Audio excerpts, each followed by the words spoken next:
Hello everyone, मैं चेतन आपका DM classes में स्वागत करता हूं। डीएम क्लासेज में आज हमारी साइंस की 7th क्लास है और 7th क्लास में हम पीरियोडिक टेबल के अगले ग्रुप के बारे में स्टडी करेंगे।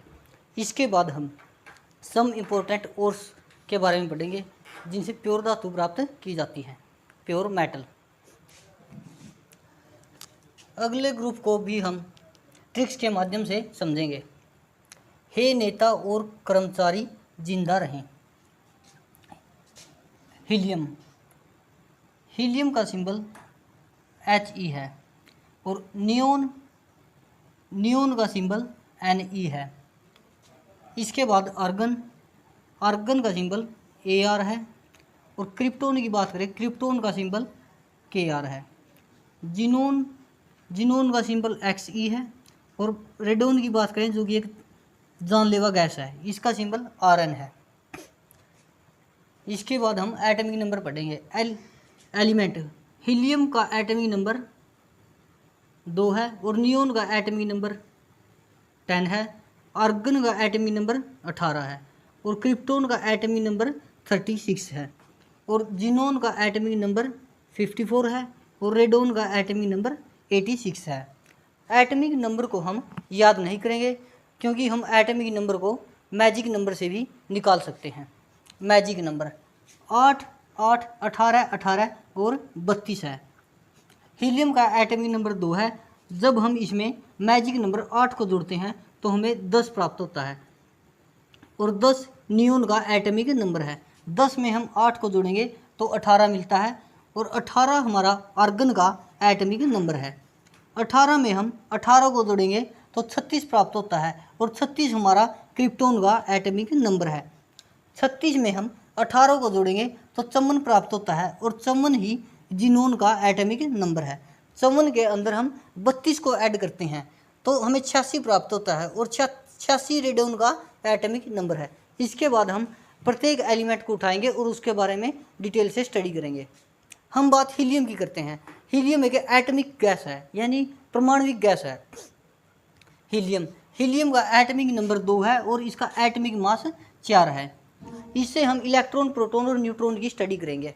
इलेक्ट्रॉन, इलेक्ट्रॉन 2 है और प्रोटॉन भी 2 है। हीलियम का इलेक्ट्रॉन 2 है और प्रोटॉन भी 2 है क्योंकि जो नीचे होता है हमारा एटॉमिक नंबर,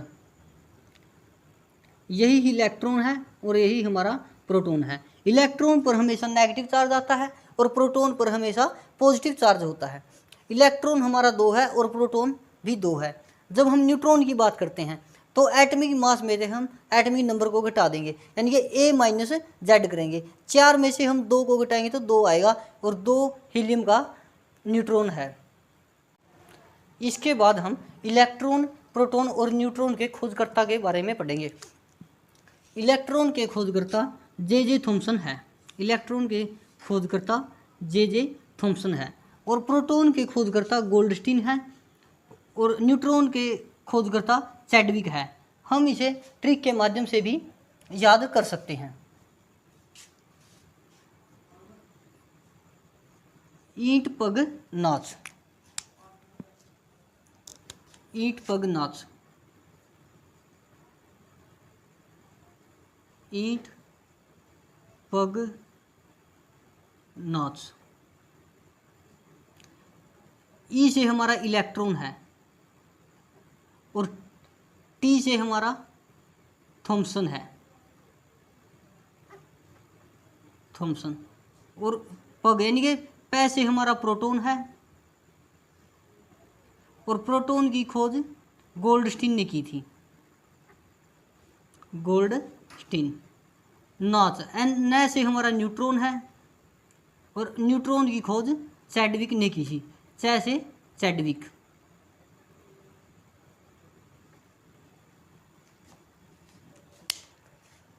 हीलियम का प्रयोग हम डाइवर गैस में भी करते हैं।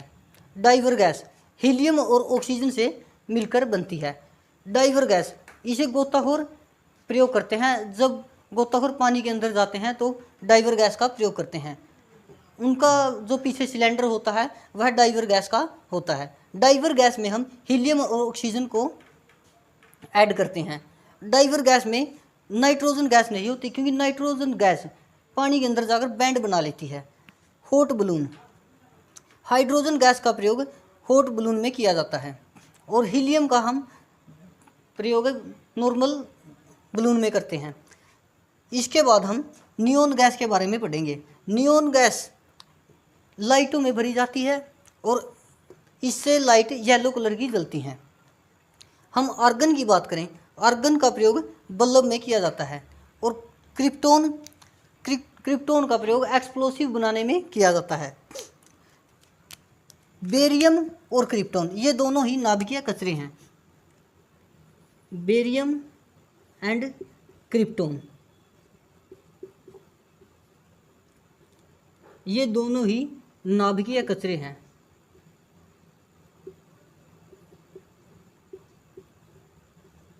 नाभिकीय कचरे हैं। बेरियम और क्रिप्टोन ये दोनों ही नाभिकीय कचरे हैं और नाभिकीय कचरे की पैकिंग पीबी में की जाती है, यानी कि लेड में की जाती है। हम जिनोन की बात करें, जिनोन एक रिएक्टिव नोबल गैस है जो कि ऑक्टेव रूल का पालन करती है। रेडोन, रेडोन हमारा रेडियो एक्टिव गैस है और यह जानलेवा हो सकती है। इसके बाद हम सम इम्पोर्टेंट ओर्स के बारे में स्टडी करेंगे। सम इम्पोर्टेंट ओर्स, ओर्स हम उन्हें कहते हैं जिनसे हम धातु का शुद्धतम रूप प्राप्त कर सकते हैं, यानी कि प्योर मेटल प्राप्त करते हैं, वह ओर कहलाता है।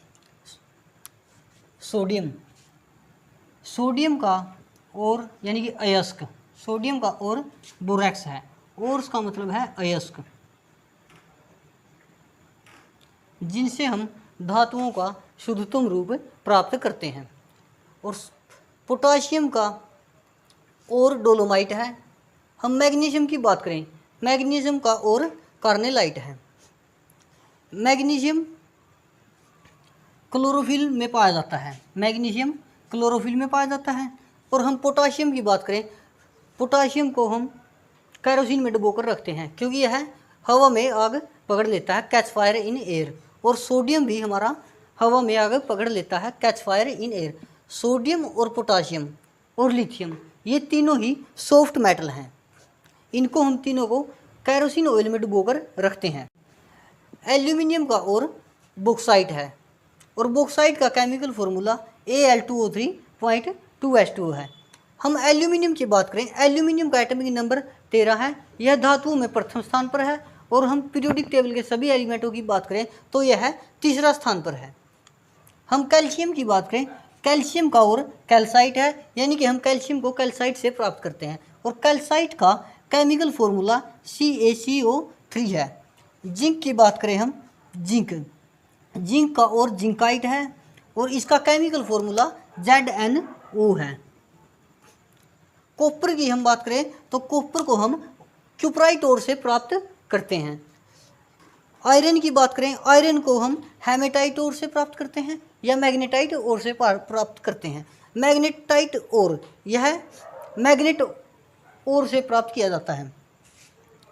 Hg, हम मरकरी की बात करें, मरकरी को हम सिनेबार ओर से प्राप्त करते हैं जिसे हम HgS कहते हैं। HgS यह इसका केमिकल फार्मूला है। हम Pb यानी कि लेड की बात करें, लेड का और गलेना है जिसे हम PbS कहते हैं। और ओरम की बात करें यानी कि Au गोल्ड, गोल्ड का और कैल्वेराइट है। हम गोल्ड को कैल्वेराइट से प्राप्त करते हैं और गोल्ड का लैटिन वर्ड ओरम है। मेटल की बात करें हम और यहाँ पर ओर्स की, Ag सिल्वर, यानी कि इसका लैटिन वर्ड अर्जेंटम है और हम अर्जेंटम को हम अर्जेंटेटाइट ओर से प्राप्त करते हैं।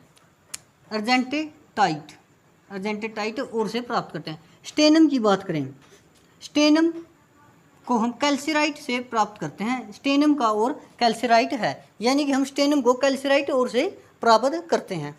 हम थोरियम की बात करें, थोरियम को हम मोनोजाइट ओर से प्राप्त करते हैं, यानी कि थोरियम का और मोनोजाइट है। और यूरेनियम की बात करें, यूरेनियम का और पिच ब्लेंड है। आज के लिए इतना ही पर्याप्त है। आज मैं अपनी वाणी को यहीं पे विराम देता हूँ।